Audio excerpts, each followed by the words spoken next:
Right, well, welcome to Unchurched with Pastor Todd. I'm that guy. Really nice to see you. Thanks for taking the time to sit in with me on a Sunday morning or whenever it is that you happen to watch these sermons. I'm really grateful to every single one of you for tuning in and for sharing these messages. When you come across one that speaks to you in a particularly powerful way, I really appreciate when you help to spread the word. Thank you to all those of you who tuned in to watch us on Easter.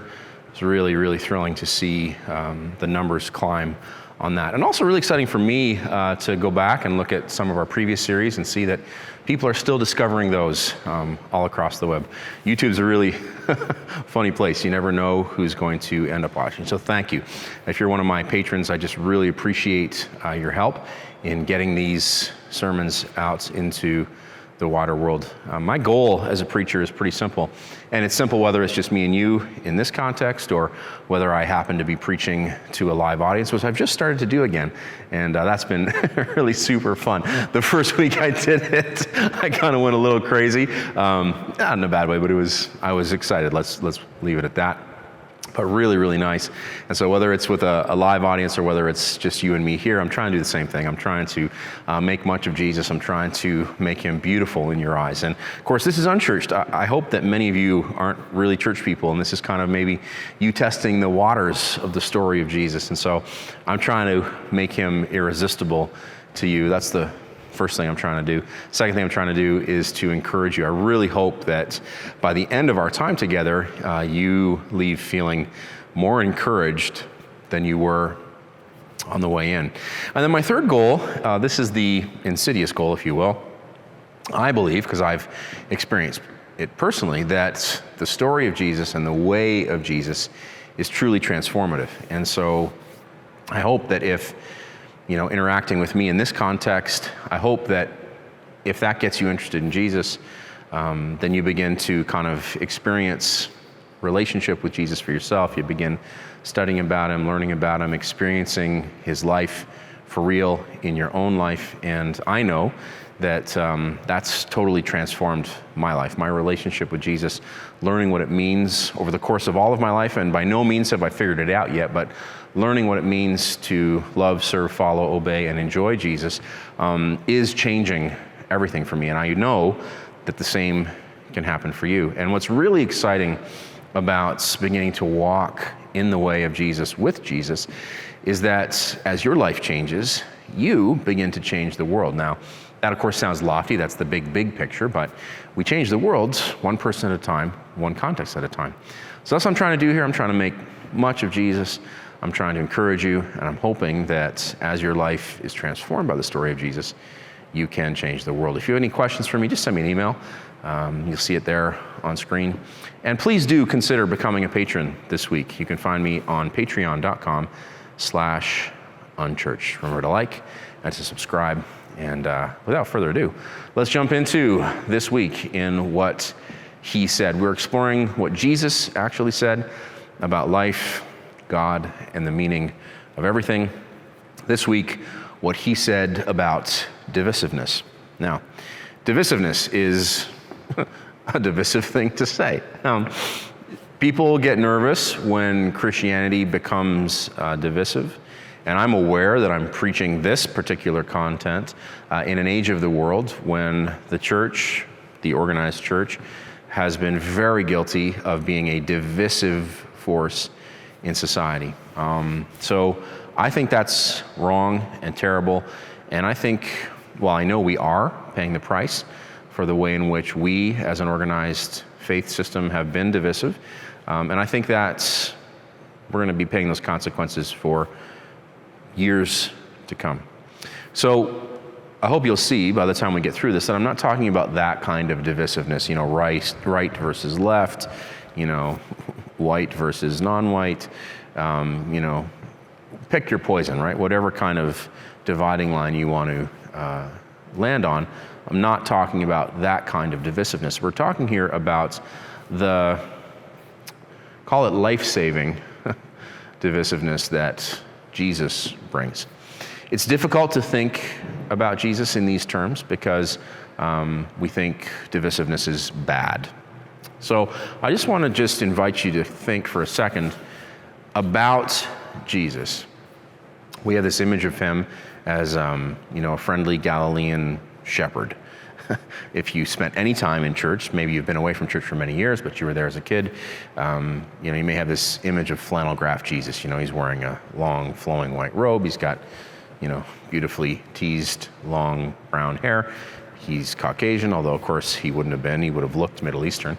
Remember that picture of him with the lamb around his shoulders, and he's got a few little kids kind of following him along. He's like the friendly Pied Piper. That's one of the images that comes to mind when you say Jesus. Of course, the other image that comes to mind is Jesus on a cross. If you've had any interaction with mainline denominations, you probably spent some time in a big old musty church that smelled weird. Maybe it smelled like incense, and there was a big crucifix up at the front, and it was very scary. I always wondered, why do they make them look so scary? I know that the crucifixion was a horrible moment, but you're just like, well, obviously they did it to, strike awe in the hearts of their parishioners, which, I don't know, may have been a strategy 500 years ago, but these days it just falls flat, right? That scary image of this emaciated Jesus hanging on a cross. So we have these very wrong images, look, if you've been sickened by a steady diet of Western prosperity preaching or right-wing pseudo-Christianity, then you have this image of Jesus as a hateful white guy who's eaten one too many steaks, who hates women and gay people, right? So we have all these wrong images of Jesus. One of the wrong images is of, cuddly Jesus, friendly, nice Jesus. Jesus is a really kind of serious customer, as revealed in today's text. We're going to see him as the Jesus who didn't come to bring peace, but a sword. So this is a difficult text. I'm going to do my best to preach it honestly and gently and not get carried away with it, because the content is incendiary enough. We're in the Wust translation. It's a really cool translation. It's looking to use all the words necessary to communicate the truth of the context. So I highly recommend it. It's a little bit cumbersome, but it's quite cool. If you've spent time with normal Bible translations, the Wust might spice things up for you. And seeing as this is unchurchy, if you've never spent any time in any Bible, this will be a really kind of neat introduction. So we are in the Gospel of Matthew. What he said is exploring the three synoptic Gospels, the Gospels of Matthew, Mark, and Luke. Today we are in the Gospel of Matthew. We're in chapter 10, verses 34 through 39. Here it is. Jesus is speaking, and he begins with a punch. Do not suppose that I came with the result that my coming would throw peace suddenly upon the earth. I did not come with the result that my coming would throw peace, but a sword. For I came with the result that my coming puts a man at variance with his father, and a daughter against her mother, and the newly married wife against her mother-in-law. There's a lot of against here. And the enemies, this is discouraging, the enemies of a man shall be those of his household. He who has an affection for father or mother above that which he has for me is not worthy of me. And he who has an affection for son or daughter above that which he has for me is not worthy of me. And he who does not take up his cross and take the same road with me that I take is not worthy of me. He who has found his soul life shall ruin and render it useless.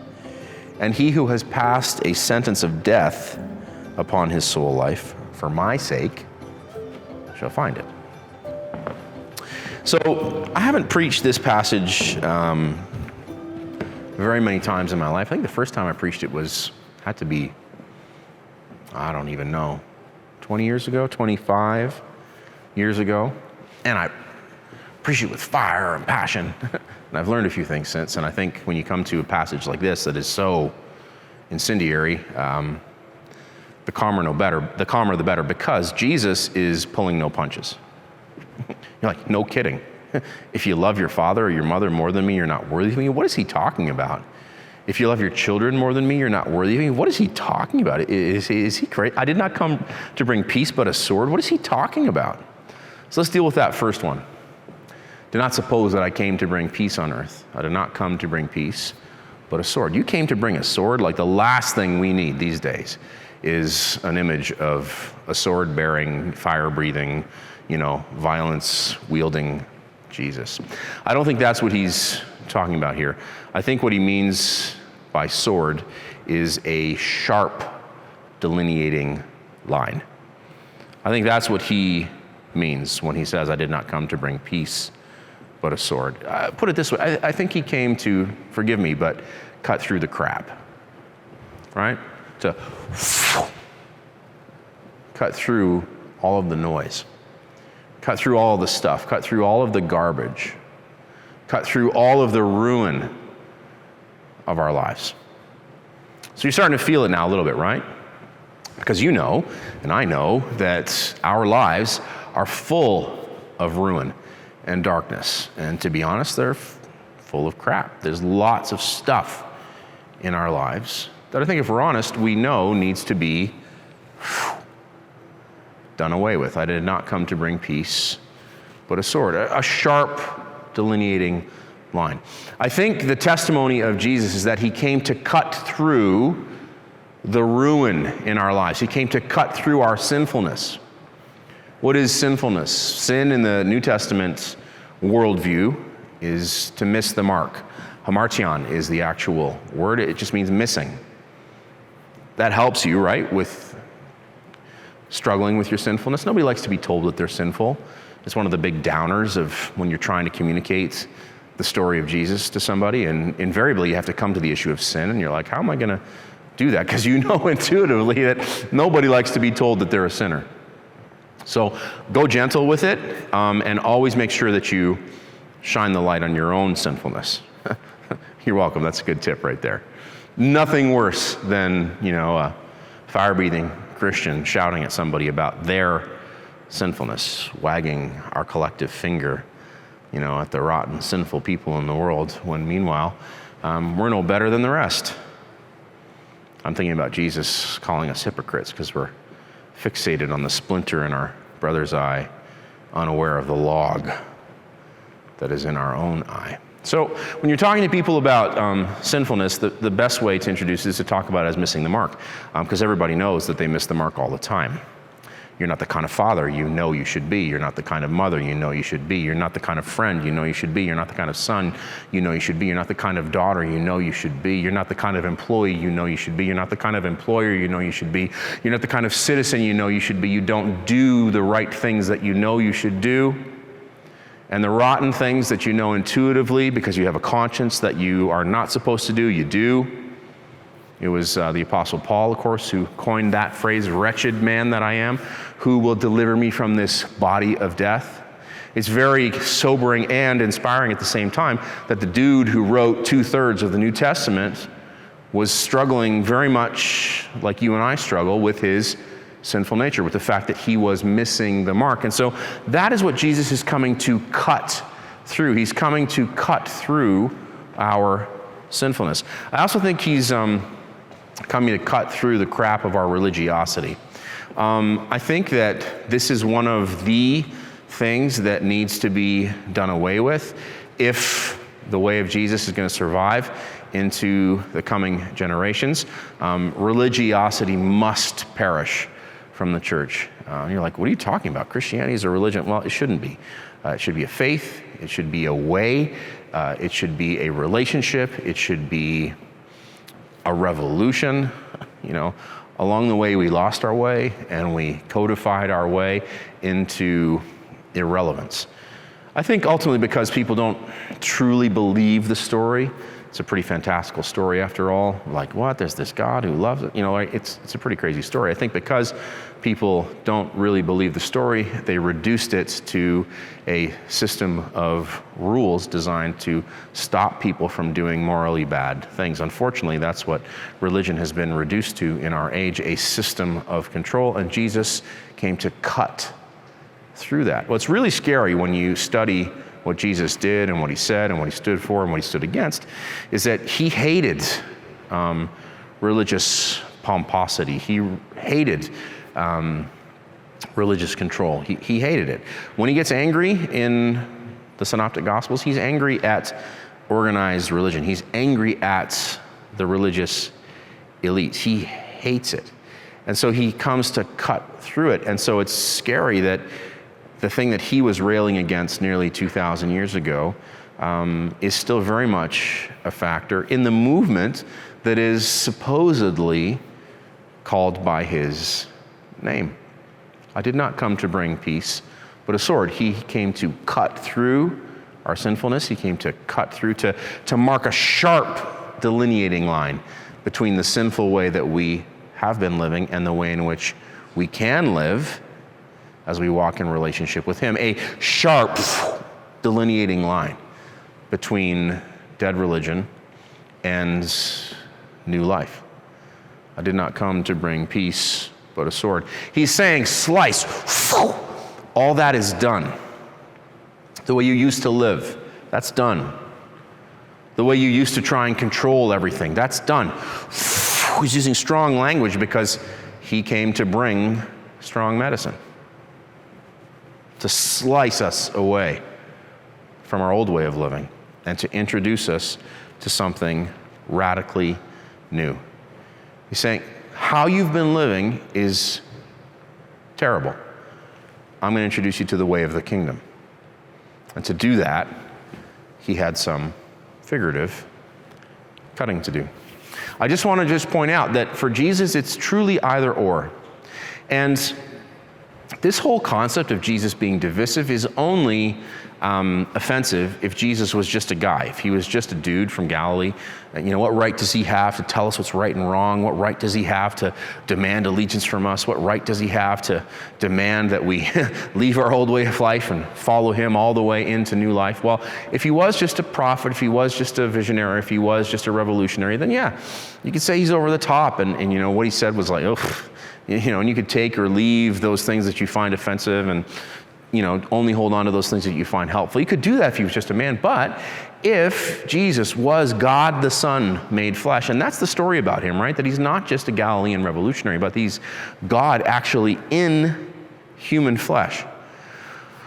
So I understand it's a big leap, and you may not be ready to make that leap, but once you make that leap, then you're like, well, he can say and do whatever he wants to say, because this is God. This is the framer of the cosmos walking around in first century Israel. And so all of a sudden, when you see him as who he said he was, we'll talk about that in a few weeks, when you see him as God in a body, well then, him talking about not bringing peace but a sword, you're like, well, okay, he's God. He has the right to say these crazy things. And if he says the way I've been living is useless, and if he says I need to change everything and follow him into newness of life, I'm going to do exactly what he says. So I like personally the sword imagery because it sings to me of a very strong either or. It marks a sharp delineation. Okay? Jesus, he's divisive. It's all about old versus new. With him, it's all about known versus novel. Okay, we get this in verses 35 and 36. Here it is right here. For I came with the result that my coming puts a man at variance with his father, a daughter against her mother, and the newly married wife against her mother-in-law, and the enemies of a man shall be those of his own household.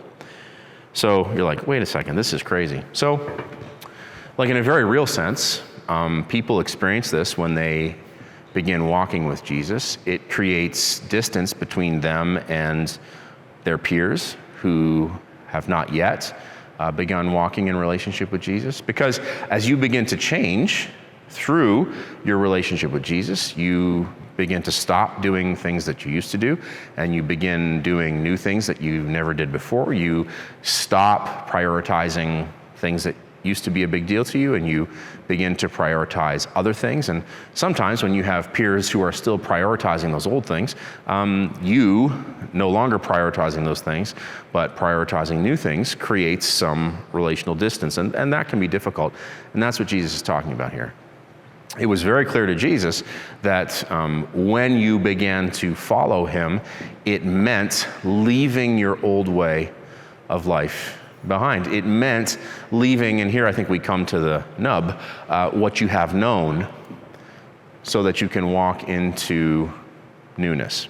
And so when I read this passage and it's like, it'll put father against son and daughter against mother, and the enemies of a man will be those of his own household. I think what he's talking about here is the distance, call it enmity if you will, that arises between people who are beginning to walk in Jesus' radical new way and people who refuse to do so. Now, don't mistake this for like good Christians versus bad Christians, or good Christian people versus bad non-Christian people. There's lots of so-called Christians who are bad people.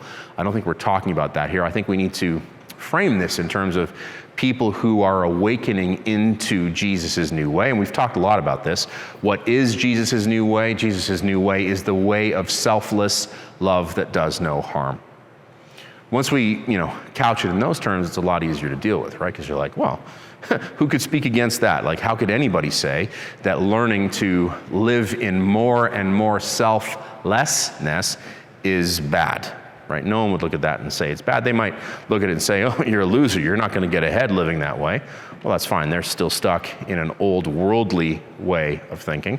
And you are beginning to walk in Jesus' new way of thinking, which is rooted in his ethic of selfless love that does no harm. This is what I think he means with this part of the passage, that his way will set you against the old way that you used to know.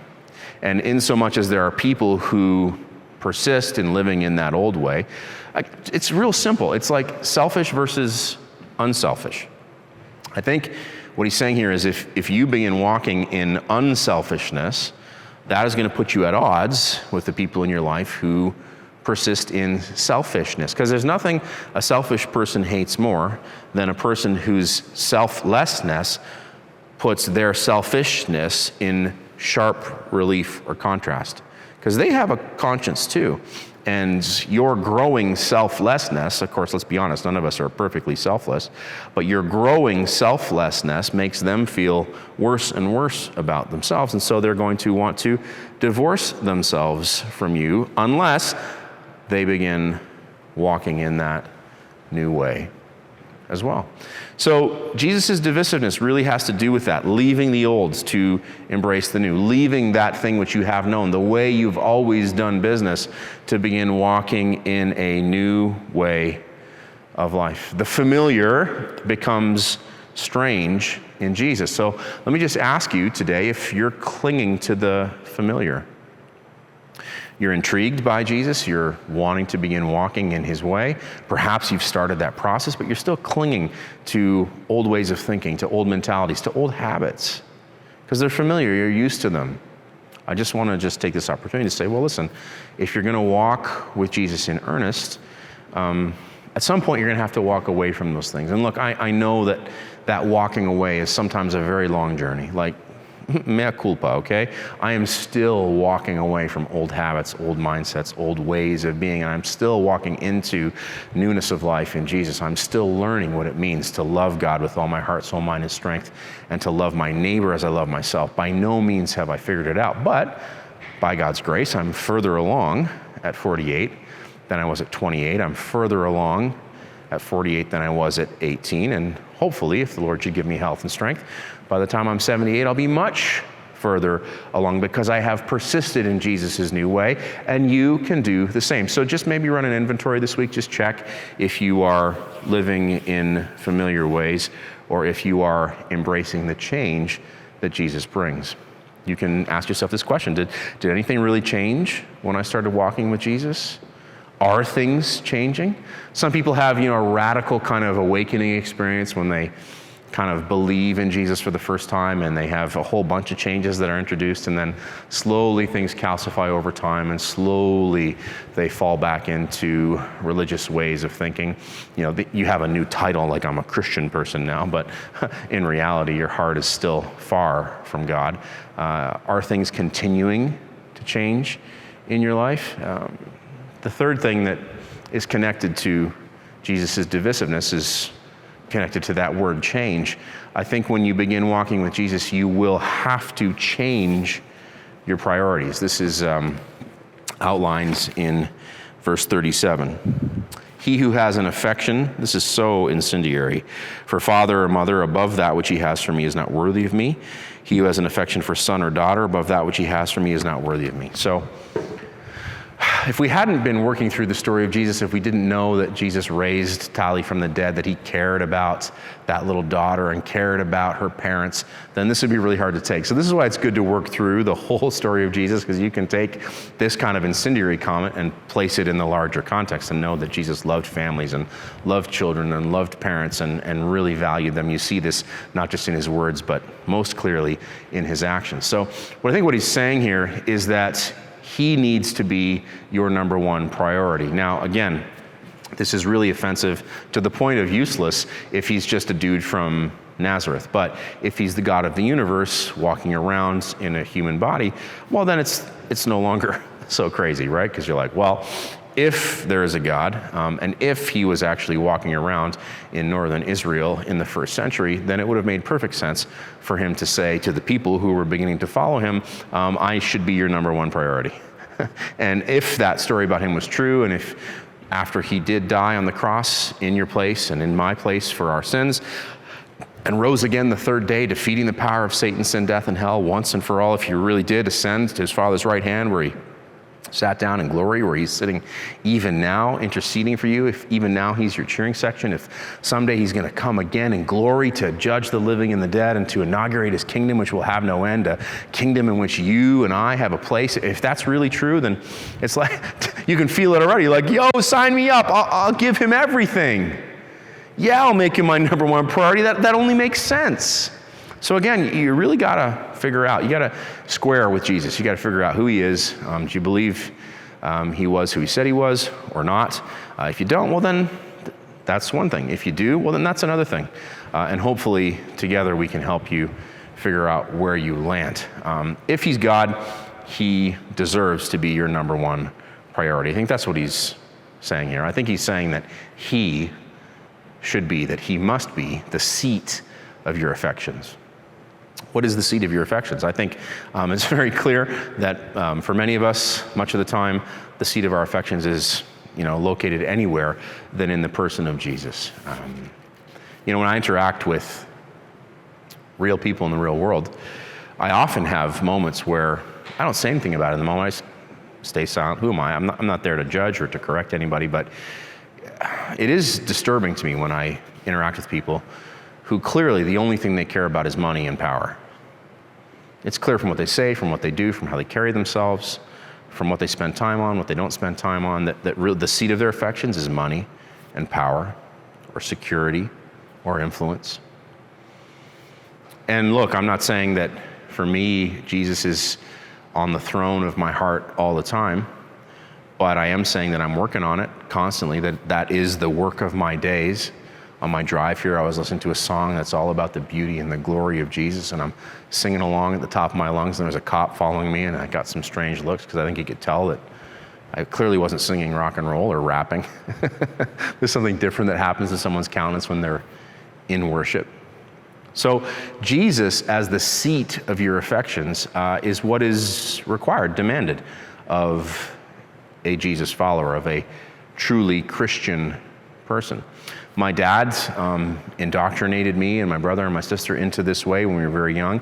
He said, look, this is your priority sequence. Jesus, your spouse, your partner, if you have one, your kids, if you have them, yourself, obviously, then your work. Jesus, Nikki, Jordan, Sarah, Sam, and Zoe, Todd, my work. The same is true for you. Jesus, your partner, if you have one, your kids, if you have them, yourself, and then your work. I think most people place themselves first or the pursuit of money first. So it might be money, then self. And then in our world, I think it's clear it's kids, then partner, right? That's why so many relationships are so destroyed, right? It's true. So, Jesus is introducing a whole new way of living. Him first, then your life partner if you have one, then your kids, then yourself, then your work. So allegiance to Jesus requires priority shifting. There's no other way to put it. If you don't shift them, you're a poser. And it gets worse before it gets better. If you're going to follow Jesus, you have to be willing to die. As we close, this is what he's on about in verses 38 and 39.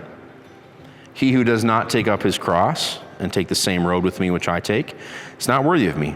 He who has found his life shall ruin and render it useless. And he who has passed the sentence of death upon his soul life for my sake shall find it. In the modern translations, it's, those who find their life will lose them, those who lose their life for my sake. And in one translation it says, and the gospel and the new way of Jesus will find it. Death to self. This is the currency of Jesus' kingdom, death to self. Selflessness is the way of Jesus.